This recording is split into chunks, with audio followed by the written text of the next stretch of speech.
اگلا لمحہ کہاں ہے میرا کوئی نہیں جانتا، میں بھی نہیں جانتا، آپ بھی نہیں جانتے۔ تو پھر توبہ میں کبھی بھی تاخیر نہیں کرنی چاہیے، اللہ کے حضور رجوع لانا چاہیے، اچھے اعمال کو بجا لانے کے لیے کوشاں ہو جانا چاہیے، جلدی جلدی اپنے دامن سے گناہ جھاڑ دینے چاہیے، اور اس کے لیے بہت زیادہ محنت کی ضرورت نہیں ہے، بس سچے دل سے اللہ کے حضور آ جانا ہی کافی ہے۔ حضرت داتا گنج بخش علی حجویری علیہ رحمہ کشف المعجوب میں یہ روایت لائے ہیں کہ جس نے توبہ کی اللہ نے اس کی توبہ قبول کر لی۔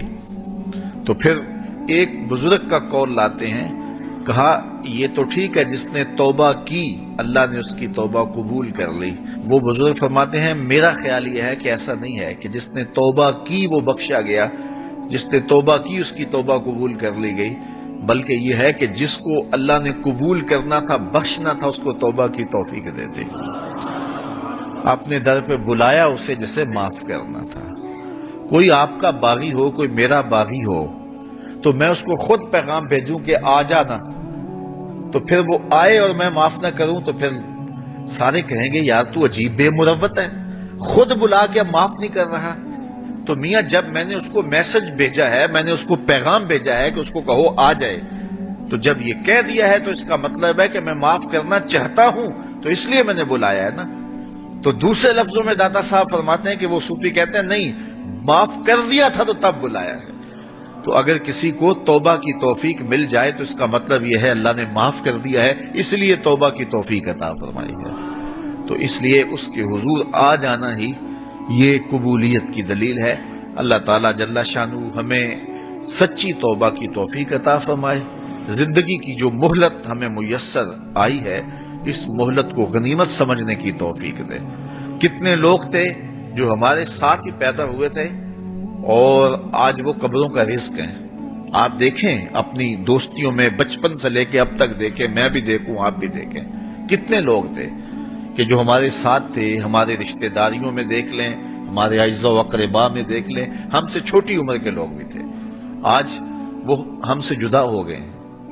تو ہم تو کوئی پرمٹ کٹوا کے نہیں آئے کہ ہم جو ہے وہ سب سے آخر میں جانا ہے، اس لیے ہمیں نہیں پتا کہ جو ہے وہ ہم کب اس دنیا سے چلے جائیں گے۔ اس لیے اپنی آخرت کی تیاری کریں، جو تھوڑا سا وقت ہے اس کو اللہ اس کے رسول کی یاد میں گزارنے کی کوشش۔ بعض اوقات ایسا ہوتا ہے کچھ لوگ سوچتے ہیں، کچھ لوگ بات بھی کرتے ہیں۔ کسی سے کہو نا کہ آؤ یار اللہ کی دہلیز پہ آ جاؤ، 5 گانا نماز معمول بنا لو، تو کئی صاحب کہتے ہیں جناب میں 2 سال میرے رہ گئے ہیں، پھر میں نے ریٹائرمنٹ لے لینی ہے، پھر اس کے بعد میں نے حج کرنا ہے، پھر اس کے بعد بس میں ہوں گا، مسجد ہوگی، انشاءاللہ آپ کو شکایت نہیں ہوگی۔ یہ میرے ساتھ واقع ہوا، ایک صاحب نے یہ بات کہی تھی۔ اللہ اکبر، پھر نہ ریٹائرمنٹ ہوئی، نہ کچھ ملا، نہ حج کی توفیق ملی، نہ وہ ہوا، نہ مسجد ہوئی۔